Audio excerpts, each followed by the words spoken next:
I'm not happy.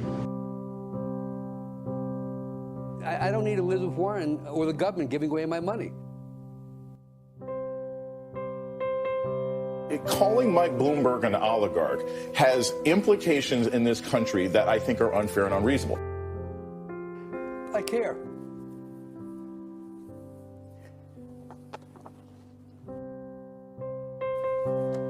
That's it.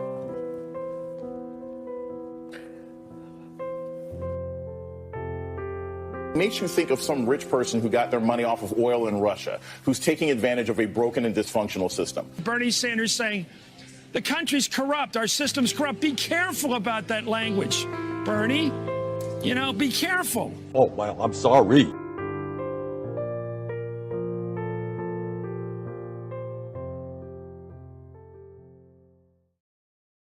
Now witness the firepower of this fully armed and operational battle station. We have to keep our country gay.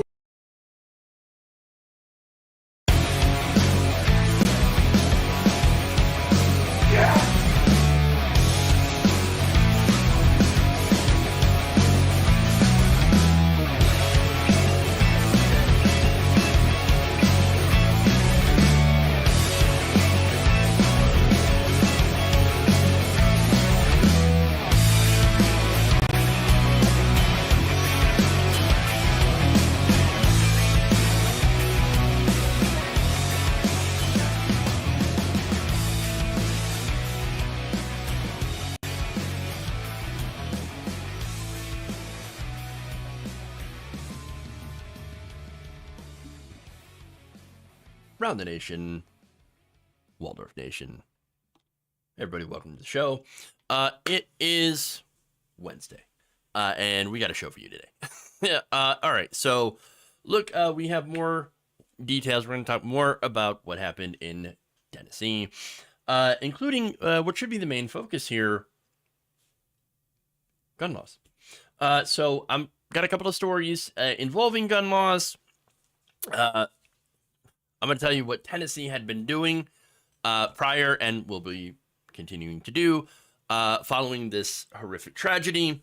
We're going to talk about that. We have then politicians, Republican politicians, being asked, hey, do you plan on doing something? I've got their answers / not answers. So not to give it too far away or not to give too much away. Then we have, of course, Republicans. Funny, they don't seem to believe in bans for certain things, but for many, many other things, more than happy to ban it. So I've got another example, another story, this time in Idaho. And then, of course, we have, we're going to talk about the Restrict Act and how Congress, when it comes to technology, has literally no idea what they're doing. So, yes, that is the TikTok ban. Restrict Act, TikTok ban, same thing. And I'm actually going to tell you what would work instead of passing the Restrict Act to protect Americans' privacy. But, of course, they're not going to do it. And I'm going to give you the reasons why there. All right, so look, lots of disastrous stories as usual. Please like and share the stream. Very important that you do so. With that, why don't we dive in? We're going to start with, I don't think I updated my lower thirds here. So let's just, we're going to do it live. Oh, yes, I did. All right. It's an ADHD day to me today. So, you know how it is. We'll do it live! Okay. All right.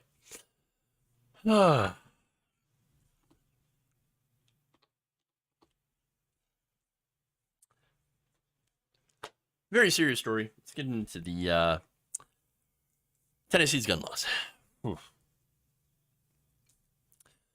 Following the horrific tragedy in Tennessee that ended up with 7 dead, including the mass shooter at a Christian school, Tennessee Republicans have basically admitted that we're not really going to do anything about guns or access to these weapons.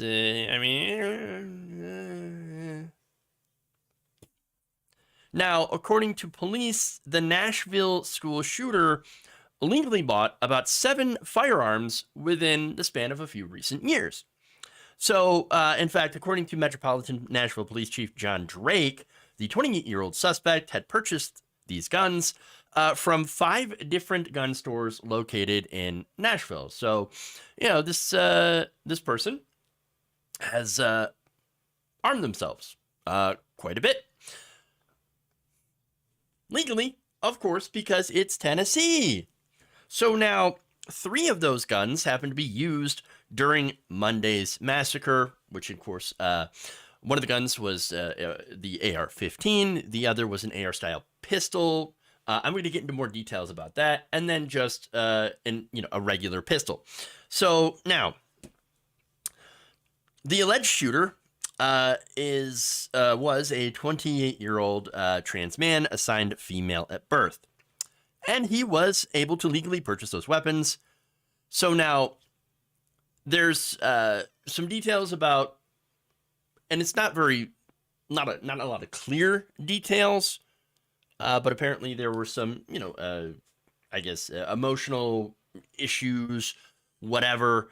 Okay, so basically, as a result of that, the parents were like, well, we don't want any weapons in the home. In fact, the alleged shooter had one weapon that they knew of, and the parents said, well, you got to get rid of it.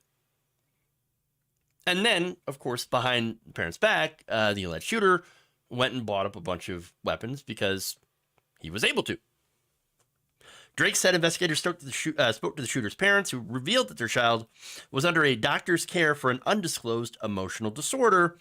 The parents shared with investigators that previously voiced concern about their child owning firearms due to the condition, and told police that they knew the shooter had purchased and sold one weapon, but were not aware of the shooter had been hiding several more at home. More than just several. There's a lot. A lot. Drake also added that Tennessee does not have a red flag law, so police did not have the power to take, of course, the weapons away.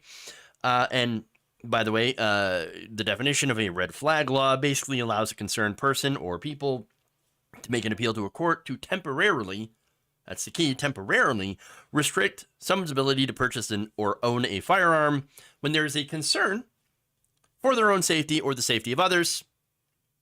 We found out, of course, that it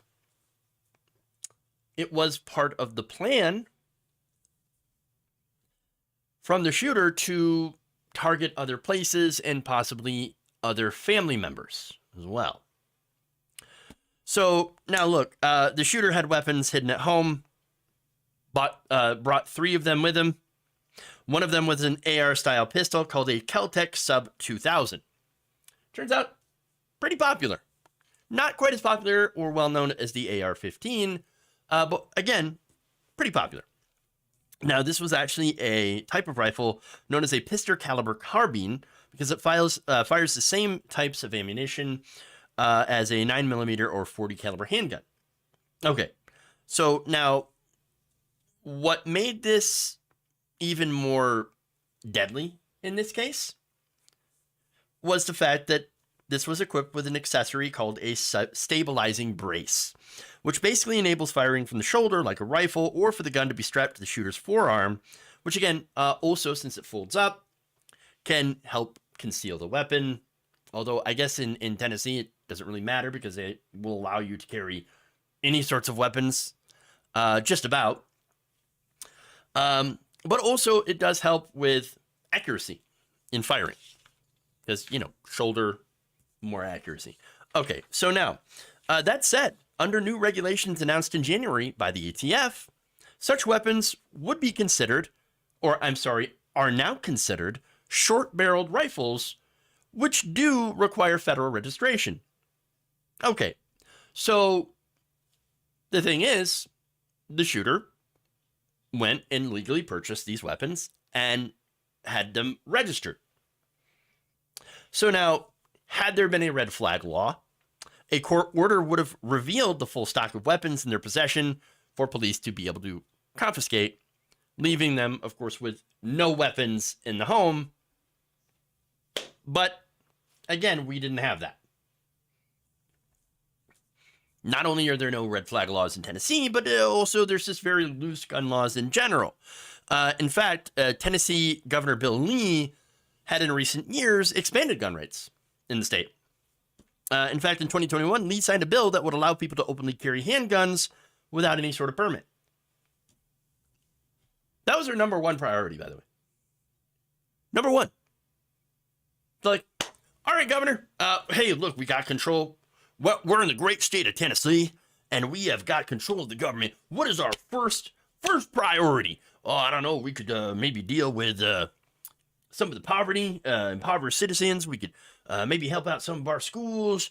Oh, no. Well, here's what we're going to do. More guns. Oh, yeah. We're going to loosen them gun laws. Yeah, that's what we're going to do.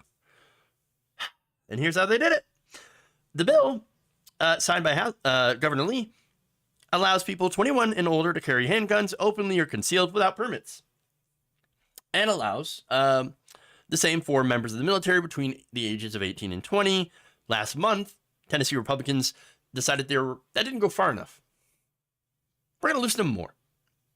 They pushed to allow 18 and 19-year-old residents to carry handguns without permits, and a House version of that same bill expands it even further to include basically any firearm. Not just a handgun, so, open carry of rifles, shotguns, handguns, no permits, no training.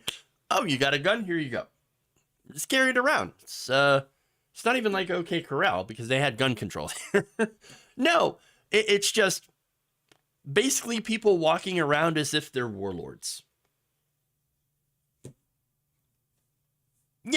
As if that's going to help the situation. Well, I got news for you. It did not. In fact, the result is that as of 2020, Tennessee was among the top 10 deadliest states in the country from firearms. Oops. It's almost as if more guns equal more gun deaths.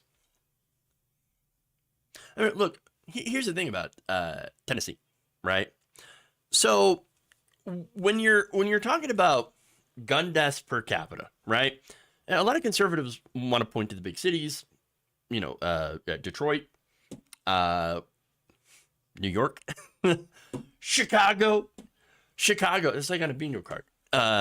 Chicago. They always point that out, right? So these are places that generally have pretty high populations, especially when you look at California. It's a gigantic population. But here's the thing, right? You have, and by the way, Nashville, fairly large population, but certainly not on the scale of Chicago. But Tennessee is one of the 10 most dangerous states in the country when it comes to gun violence. Doesn't that say something? I mean, generally, yes, when you have more people in a more concentrated area, and then you do introduce guns, and even when you do have gun control measures in the city, that doesn't prevent outside guns from coming in, from being smuggled illegally into the city. And so that's why having all these localities that have strict gun control, while everywhere else is very, very loose gun control, doesn't exactly work very well. That's why there needs to be more of a standardized laws, but we're never going to have that. That's why it's less effective.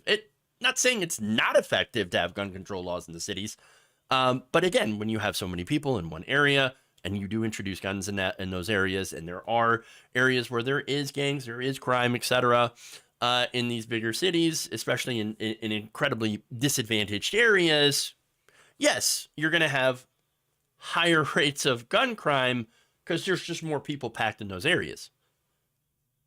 But what we're seeing in places like Tennessee, though, is you have very high rates of gun violence and deaths in places where there's not as many people as in the big cities.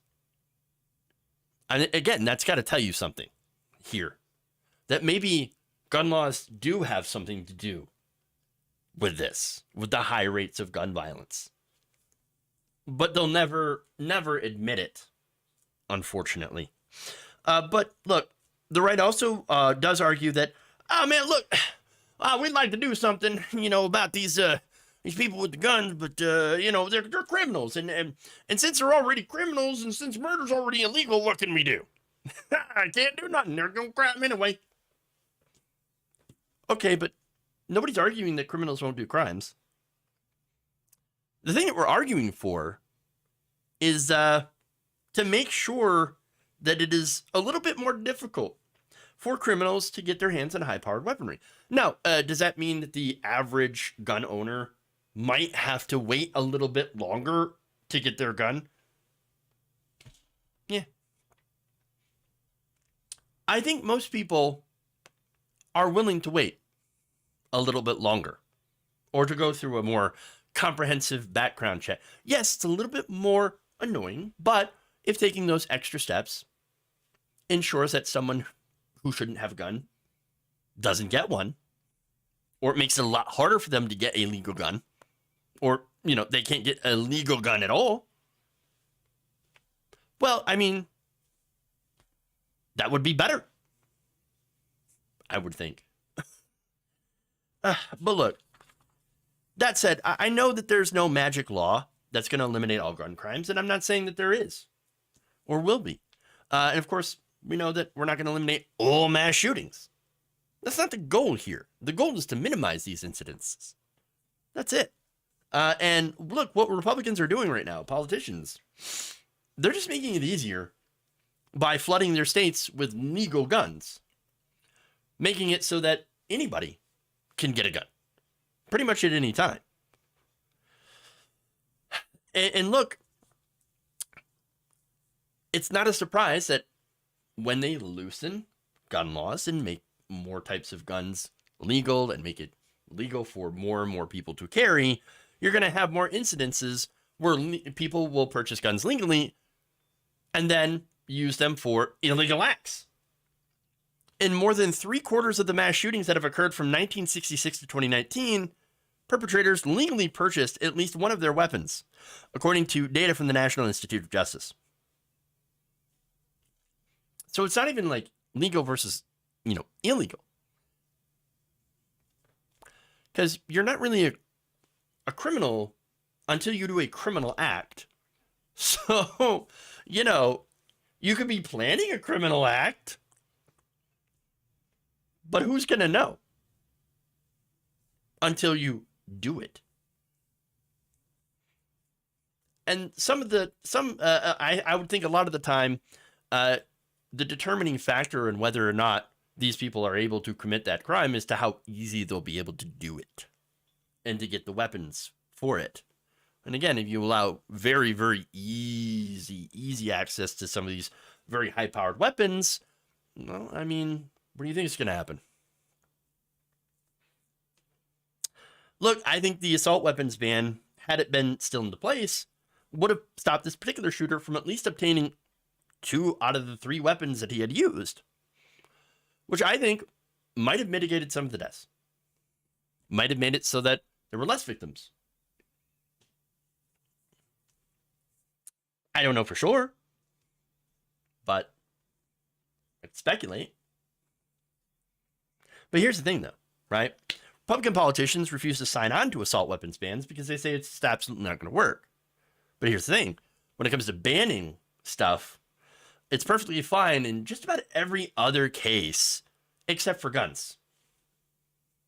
I mean, for example, Governor Lee recently signed a ban on drag performances. Drag.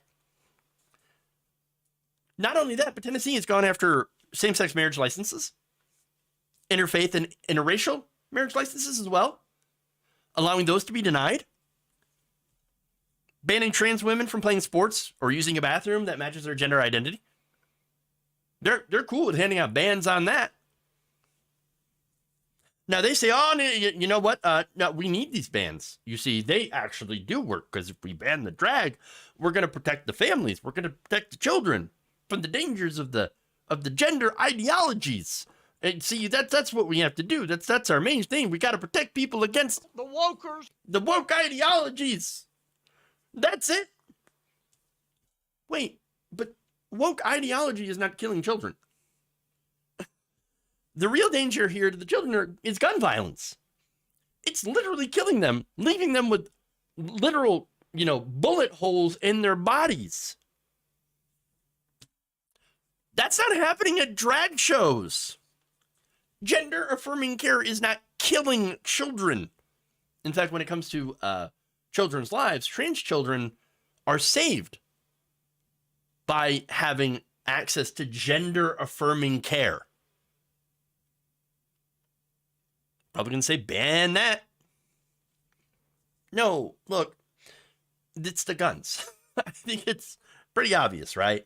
And look, you don't have to eliminate the entire Second Amendment in order to reduce the amount of senseless gun deaths in this country. What we do and need to do is we just have to be smart. We have to look at the data, and it's very clear, and use that data to pass meaningful, sensible gun laws in this country, and then enforce them. That's it. It's the least we can do. All right.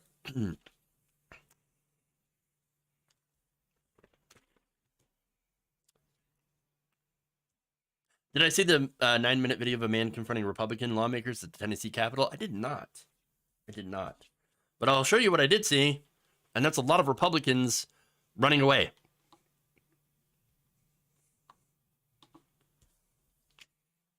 Shocker.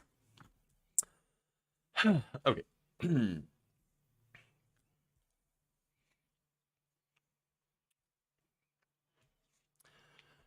Following the deadly mass shooting in Nashville, Tennessee, Republican politicians have, answered questions from reporters about what they're going to do about gun control. Well, they answered it by running away. Now, Democrats, by the way, who responded to questions, did advocate for various gun control measures, like reinstating the federal assault weapons ban that was in effect in 1994 to 2004. And look, that was one of the decent things that Bill Clinton did. George W. Bush and Republicans, however, did not renew the assault weapons ban. And you can see the results here of that decision in this chart. So, yeah, you see that increase? Yeah, I'm sure, though. I'm sure that's just that's a coincidence, right? Oh, yes, that must be. Oh, God, ridiculous. All right, so look, you can see, obviously, more mass shootings. Now, Republican politicians don't want to address that, and instead made this shooting an issue about transgender people, hormone therapy, gender-affirming care, which again has had nothing to do with any of those things. And now are refusing to entertain any sort of gun reform, regardless of how minor that gun reform might even be. In fact, Governor Bill Lee recently banned drag shows, because apparently that was the biggest issue going on in the state, said, we're not going to do anything, though. Quote, we're not looking at gun restriction laws in my administration right now. And said, criminals don't follow laws. Criminals break laws. Whether they are a gun law, a drug law, criminals break laws. We can't control what they do. You idiot! Stupid. Okay. Here's the thing. Mass shooter, before he became a mass shooter, was not considered a criminal. Law-abiding citizen. Now, when he bought the guns, wasn't a criminal. Legal gun owner. Bought them legally. And then, of course, he was not a criminal until he became a criminal. By then, it was a little too late. So, look, if there had been a red flag law, perhaps these guns may have been confiscated. Because look, live with his parents.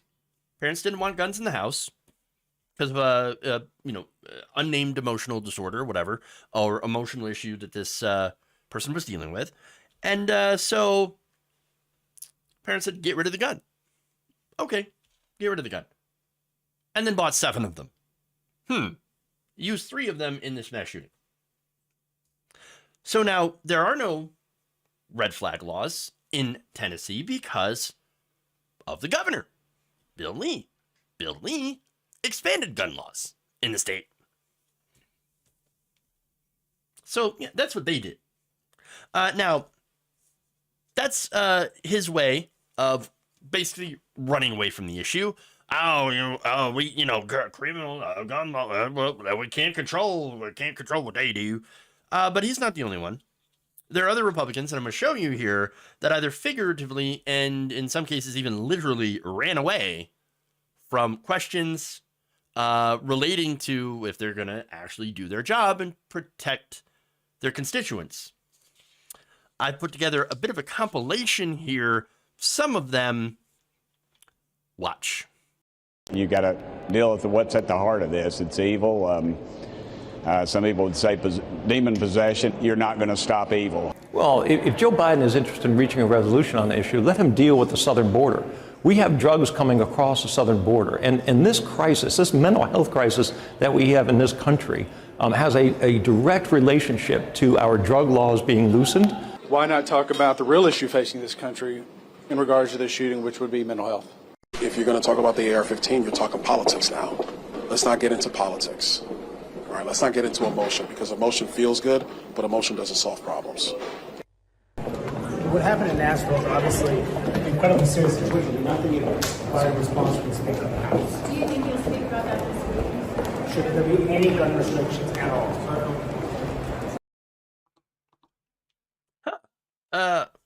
Apparently it's mental health, Joe Biden's border policies, drugs somehow, and demons. Yes, you heard that right. Demonic possession. What? It's the devil, okay? It's evil. Well, you can't really fight evil. What? But, I mean, again, it just goes back to... This is the same party that launched an entire war on terror. We're going to fight terror. But we can't do anything about gun violence because, evil. Can't do that. Can't fight that. Evil's just going evil. Or, you're getting into politics. You're getting into emotion. Oh, we can't talk about that. So, look, it's everything but the guns. Everything but the guns. They're all over the place. Every one of these politicians is running away from first their job, and secondly, the results of their own policies. Now, again, Governor Bill Lee, right? I already mentioned him. But what about Ken Buck?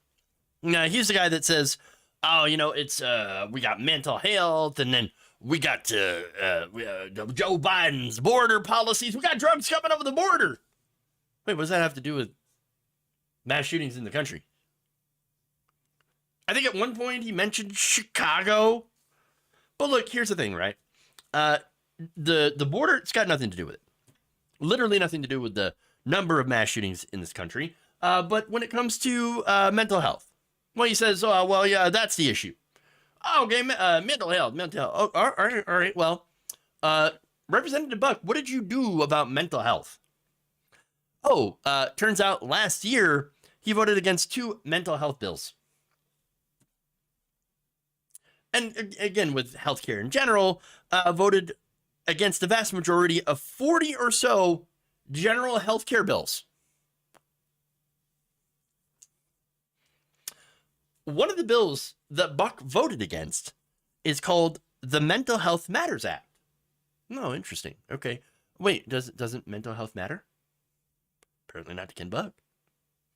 Among other things, that bill would have created various grants to increase the number of school-based mental health service providers. So, I mean, I could see how that would apply to some of the mass shootings in schools. Not all of them, of course. But, you know, having mental health counseling for students that perhaps are dealing with bullying. Other issues that might make some of them put them into a place where they would be receptive to, I don't know, getting guns and doing revenge. Might help. You know, might help reduce the number of mass shooters. But hey, you know, can't do that. Now, Representative Byron Donald, he's the guy who said this is all about politics and feelings. Oh, you know, we can't have this very, very political issue. We can't talk about politics about a very political issue. Wait, that doesn't make any sense. You just don't want to talk about the issue at all. Oh, you know, it's feelings. Oh, well, please tell us your feelings about drag. Please tell us your feelings about transgender people. Please. You're more than happy to ban them. Tell me your real feelings. Kevin McCarthy, you just saw he's noped out. Couldn't answer a damn question. That's the Republican Party. When it comes to children being shot in the schools, can't ban the guns. Any guns. Or any gun accessories. Can't do it. Nothing like that. But when a guy puts on a dress and reads a book to children in exaggerated makeup, they're on it. Oh, they're on it. No, let me tell you what. We are banning it so fast. Gotta protect them children. Look, here's the thing. It costs them absolutely nothing, and actually gains them, by the way, when they attack the LGBTQ community. But if they actually tried to pass gun safety laws, it would cost them their donors. The donors in pro-gun groups like the NRA, Gun Owners of America, and would also cost them some of their voters as well. And so, at the end of the day, these Republican politicians, they show lots of cowardice, cowardice. Okay, but really, it's not the fact that they're afraid; it's the fact that they're greedy and lust for power, to stay in power. Because if they do actually go and vote for, any of these common, sense gun reform measures, there's a very good possibility that they will absolutely lose their seats and their power and their money. And, well, we see what they prioritize.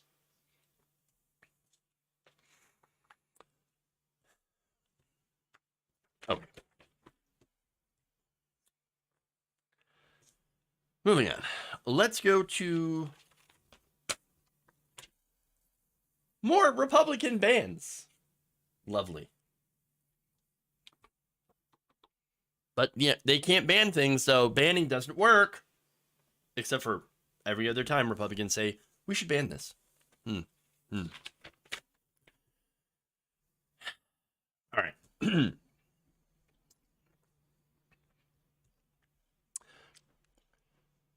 Idaho Republicans are now trying to ban people from traveling out of state to get an abortion. So this is after Idaho had completely banned abortions altogether in their state.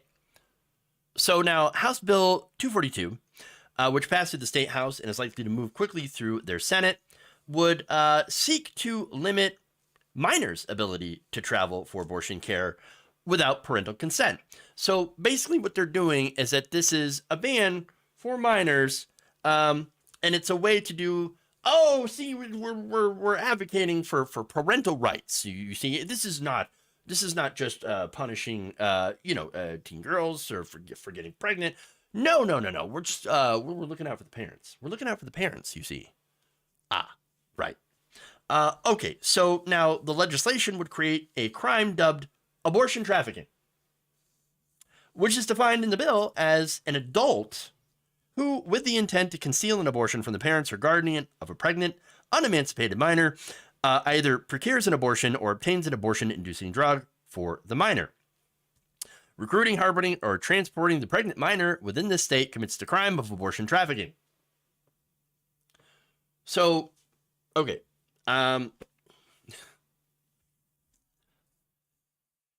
Abortion trafficking, would be considered a felony, and those found guilty would face 2 to 5 years in prison.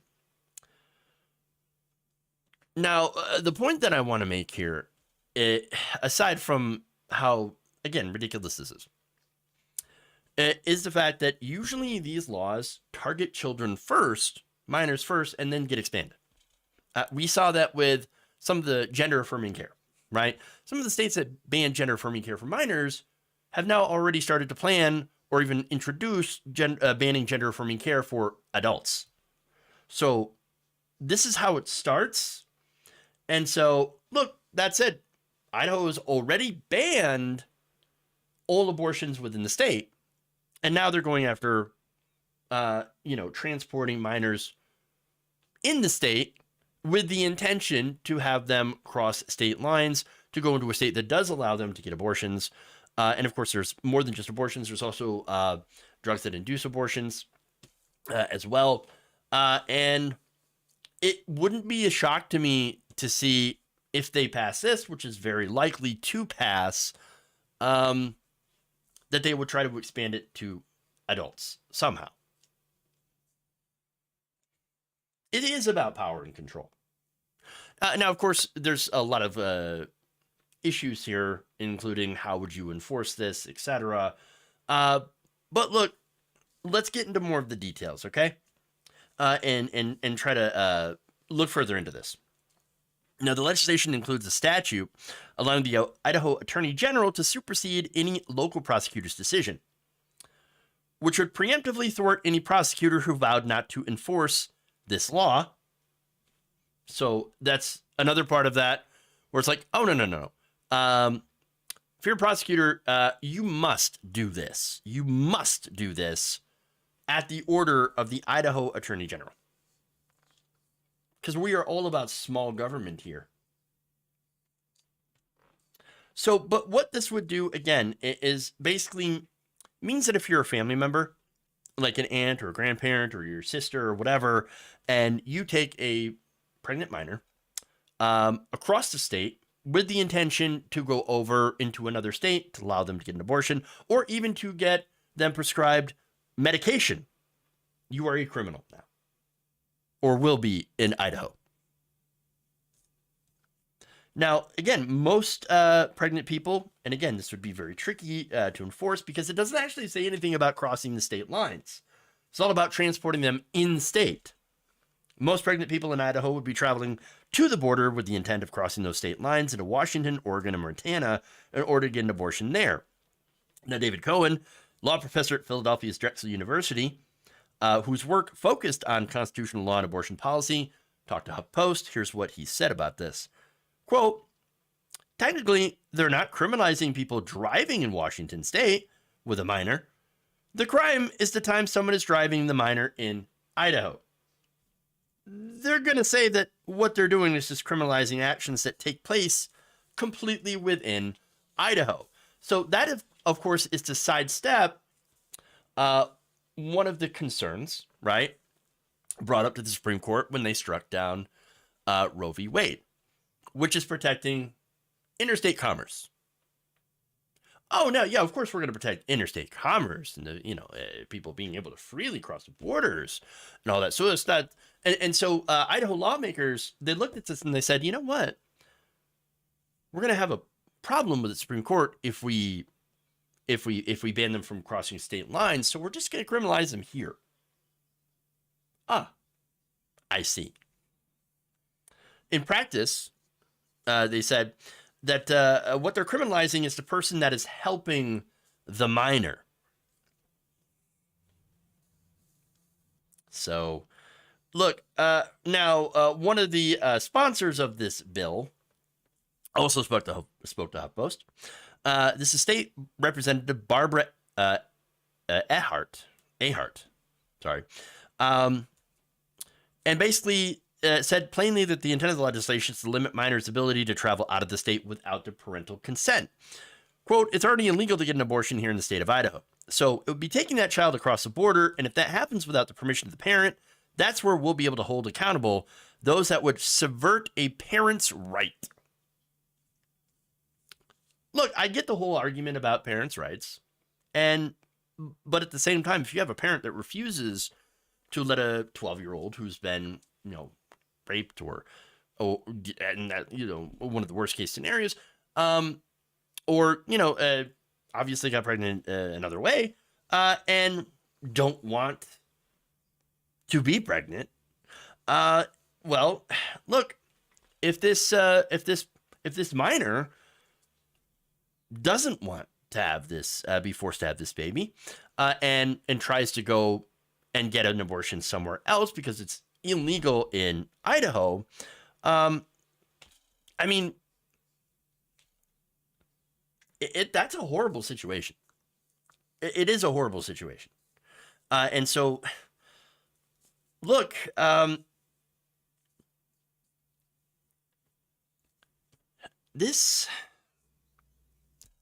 it comes to the issue of parental rights, Idaho says, well, we're just looking out for the parents, right? But hold on. Idaho also made it a crime punishable by life in prison for a parent to get their child gender-affirming care if they're trans. So really, the issue of parental rights really isn't about parental rights. It's about trying to ban abortion. That's what's going on here. Because it looks like to me that all they want to do is to give rights to certain kind of parents. And that's it. Look, I do prefer that parents be involved in the decision for a minor to get an abortion. That would be the best case scenario here is, hey, this happened and the parent is supportive and loving and they can all come to a decision whether or not to do, to have the child given up for adoption or raise it. It should be their decision, right? Or to get an abortion. But there are situations where the parent, it will hurt more for the parent to actually know about this. And I know it's a terrible thing to say, right? But look, there's studies, there's data that back this up. And sometimes requiring parental involvement can actually increase the risks of harm and abuse. Could also delay healthcare and lead minors to seek dangerous alternatives. And look, it's not as if a minor has never made a dangerous, impulsive decision before, right? And so the risk, by the way, is also acute for LGBTQ kids. And look, currently 36 states do require some kind of parental involvement. However, almost all of those do have a bypass process that can allow for a minor to obtain approval from a court without alerting their parents. Now, in a lot of Republican states, though, we are seeing efforts to make it so that you cannot go and do these bypasses. Okay. So now, HuffPost also points out that this procedure can be time-consuming and confusing and could put up many logistical barriers for younger people who have few resources. Now, another issue that I could see here, and obviously it's not going to be super widespread, but what if the pregnancy was caused by an abusive parent themselves? It's not like that hasn't ever happened before. There are definitely cases of molestation and abuse. There's also, of course, the elements of shame when it comes to religion, embarrassment, punishment. So there are reasons where this, of course, could happen, where instead of telling a parent, this minor would want to reach out to a trusted adult, an aunt, an older sister, someone that they believe in, that they trust, to try to, help them with a situation where they don't believe they will get that help at home. And so that's why criminalizing this in Idaho is, I think, harmful. This was brought up by Idaho State Representative Lauren Nikokia. Here's what she said. There are cases where a minor might not feel safe telling their parents they need abortion care. It could be an abusive family situation. It could be any number of circumstances that make it feel unsafe for a 17-year-old to go to her parents, but maybe has a big sister who can help her out. That said, the bill would prohibit a minor from talking to a sibling or other trusted relatives about plans to obtain an abortion because, again, those people would end up being criminalized. Not the person, not the minor, but making it so that you can't even talk to someone that you trust about it, because it would make them, under the law, be a penalty if you don't turn that family member in. So again, there's a lot of, just really, really terrible implications of this law. Now, several national health groups say that, look, minors should not be required to involve their parents in this decision to obtain an abortion. That includes the American Medical Association, the American College of Obstetricians and Gynecologists, and the American Academy of Pediatrics. Again, personally, I would want, in the vast majority of circumstances, of course, I would want the parents to be involved in such a decision. But we also have to know, and again, they are in the vast majority of circumstances, they are involved. But what we need to be mindful of and remember is that there are situations where they can't be. And Republicans in Idaho are saying, we don't care about people that are in that situation. We don't care at all. We're just going to, pass this ban anyway. And I think that's the wrong way to go. It could have absolutely a chilling effect. And I think that's kind of the point.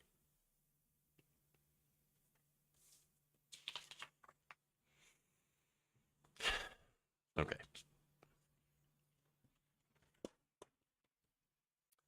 Interstate abortions make it sound like it involves a truck stop. Yeah, maybe.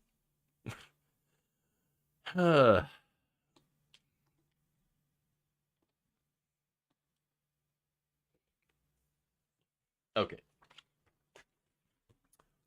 Let's move on. I think we're probably going to only have the story time for the last story here.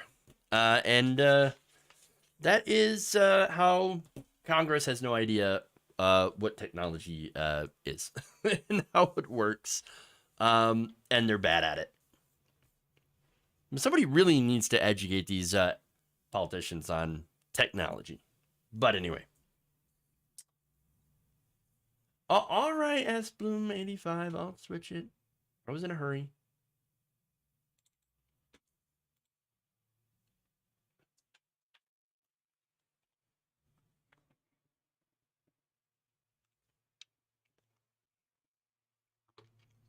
We'll do it live. There's insanity in the control room. Okay. All right. Speaking about boomering out here. Maxwell Frost can. True. Very true. But he is only one man. By the way, AOC also better on this as well against the TikTok man. But anyway, let's get into the details.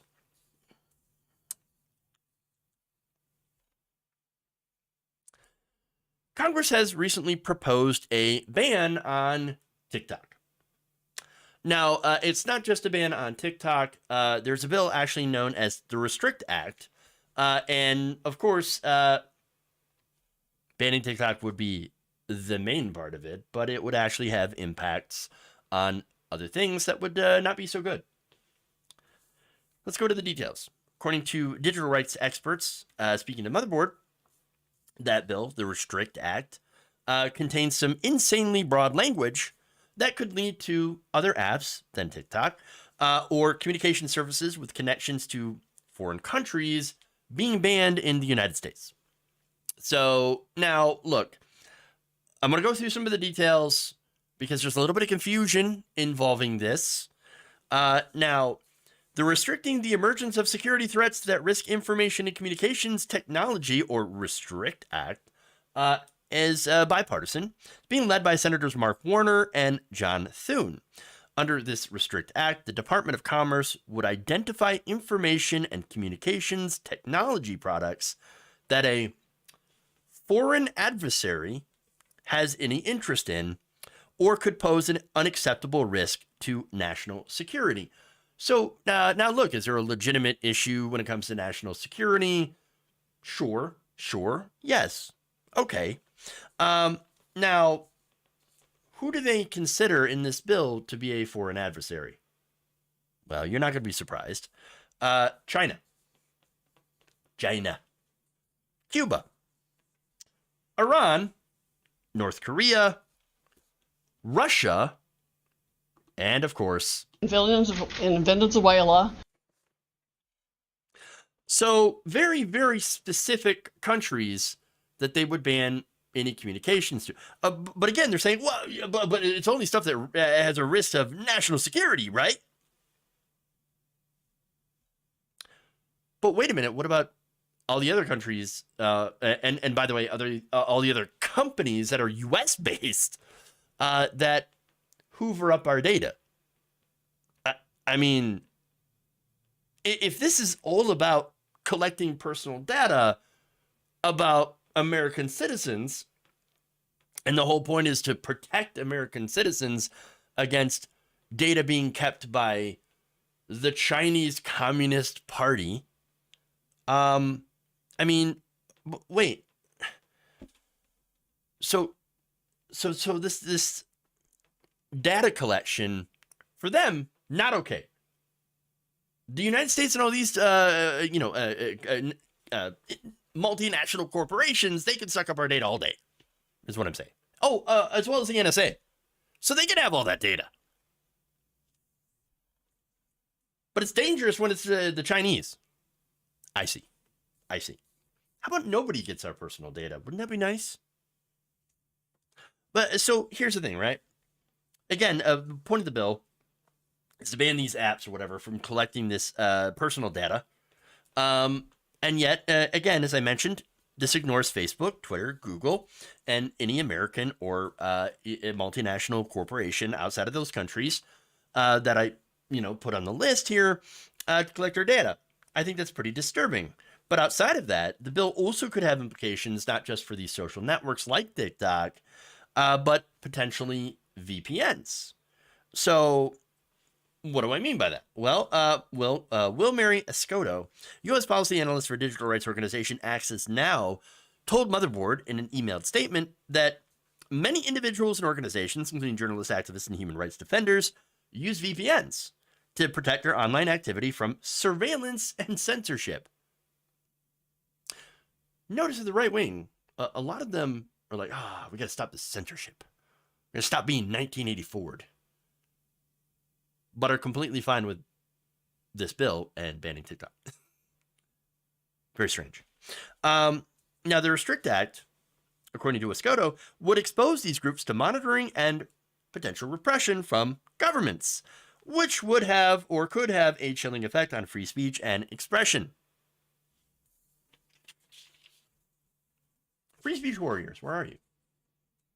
To be fair, I think some of them are speaking out against the Restrict Act. There's right-wingers, crypto bros that are like, hey, this is a disaster, and actually do agree. The statement noted that the insanely broad language could raise serious human and civil rights concerns because it involves such vague terms such as desktop applications, which can be anything on your desktop, mobile applications, gaming applications, payment applications, and web-based applications. and could also target applicable software that has more than 1 million users in the United States, which again, very, very, very broad. Caitlin Vogus, Deputy Director of the Center for Democracy and Technology's Free Expression Project, also talked to Motherboard in an emailed statement and said that any bill that would allow the U.S. government to ban an online service that facilitates American speech raises First Amendment concerns. In addition, while bills like the Restrict Act may be motivated by legitimate privacy concerns, banning these services with connections to foreign countries would not necessarily help Americans' privacy. So, wait. If the whole point is to protect our privacy from the CCP or Iran, how does this fail to do that? How could this fail to do that? Well, it turns out countries could still obtain data through other means, like purchasing it from private data brokers. So it wouldn't solve the problem, mainly. Which, again, they could actually solve, and I'll get to that point. But one of the chilling effects that it mentioned is the effect on journalism. So, not, allowing people to use VPNs, because there's some pretty stiff penalties for this, where you could get $1 million fine and up to 20 years in prison for, apparently connecting to any sort of, foreign adversary. Well, this could also have the, possibility of scaring journalists into not using VPNs to bypass censorship regimes, to actually get some of the information, some real journalism out of those countries, perhaps. Citizen journalism might stop that. And wouldn't even stop U.S. citizens' personal data from being collected. So what is the point here of this bill? I think it's a way to help U.S. corporations. Remember, there's nothing in this bill that prevents Facebook, Twitter, or any of the other U.S.-based companies from collecting our personal data. And you know why? It's because they make money off that data. That's it. I mean, look, both Vogus and Escoto said that, hey, instead of banning TikTok and passing this, pretty broad law that, again, while under one administration might actually be used for the way, in the way that they are selling it, but under another administration, perhaps even a more restrictive DeSantis or Trump administration, could, be used in more nefarious ways. Not a good thing. You might want to think about that. But anyway, they added, Vogus and Escoto, if Congress is serious about addressing risks to Americans' privacy, it could accomplish far more by just focusing on efforts on passing privacy legislation like the American Data Privacy and Protection Act. Now, will they? No, because, well, at least as far as I know, because that would hurt U.S. corporations. As I told you before, the way Facebook works, and not just Facebook, but a lot of these social media companies, is that they're not selling a product. We are the product. They take our personal data and they sell it to third parties. And that's how they make money. The more stuff we put into these social media companies, the more information that they take from us, they can sell to ad companies, data brokers, people that would love to know, hey, Sally just clicked on a link for coats. I guess she's looking for a coat. All coat manufacturers, we're going to sell you this data so that you can bombard Sally with ads about a coat that she probably already bought. And that's all she'll see for the next week on her social media feed. If that's restricted, if our privacy is no longer available, our private information is no longer available to these companies, they lose a big chunk of revenue. And so, again, if they cared about that, if Congress did, then they would actually do something to prevent those companies from taking our private personal information. But they don't. They're only targeting China. They're only targeting a Chinese company. Because when it comes down to it, this is about trying to protect US-based corporations. And also, of course, playing into, I guess, the whole us versus China thing that they love to do. So, look, we have corporate donations that are driving a lot of these politicians to support things like this. They also don't know a whole lot about what they're doing when it comes to technology anyway, as some of the recent hearings showed us. So we have the corporate donations, these politicians, and we also have U.S. corporate hegemony. And so that's what's mainly driving this. Unfortunately, again, this is bipartisan. Some of the co-sponsors here are Democrats, Senators Tammy Baldwin, Republican Senator Deb Fischer, Democrat Joe Manchin, Republican Jerry Moran, Michael Bennet, Democrat Dan Sullivan, a Republican, Kirsten Gillibrand, Democrat Suzanne Collins, Republican, and Martin Heinrich, who's a Democrat, and, of course, Republican Mitt Romney. So, and that's just in the Senate. So far, as far as I know, not in the House of Representatives, and if that passes the Senate, we'll see what happens in the House. But I am very concerned that we're going to do a very, again, ill-targeted piece of legislation that's going to have a detrimental effect on information and freedom of speech. Okay. That's it. That's all I got for y'all.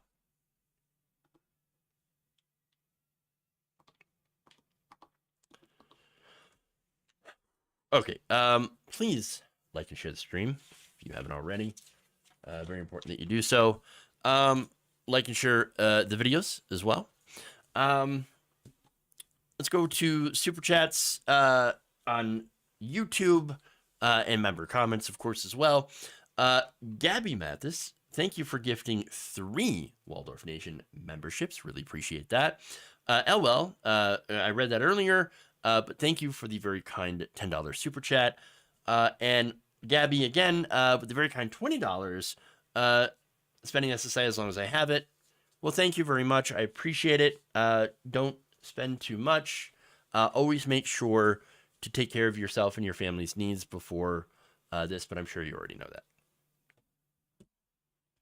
But thank you. I really, really appreciate it. Okay, so Twitch stream, as usual, thank you for watching as well. Appreciate that. And yeah, have a great night. Thank you all. Love you. And remember, change begins with you. Good night, Nation. We'll see y'all later.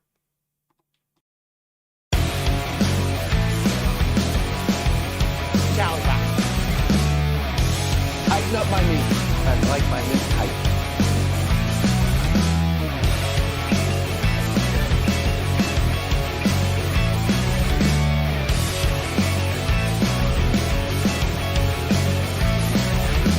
Who's got a hammer?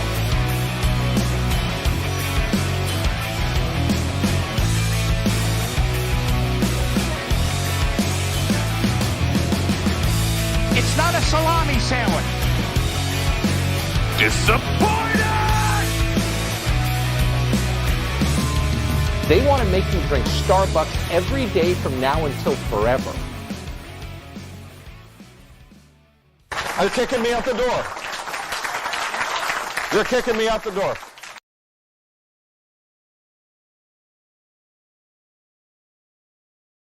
Pink-haired communist. Can't let that happen.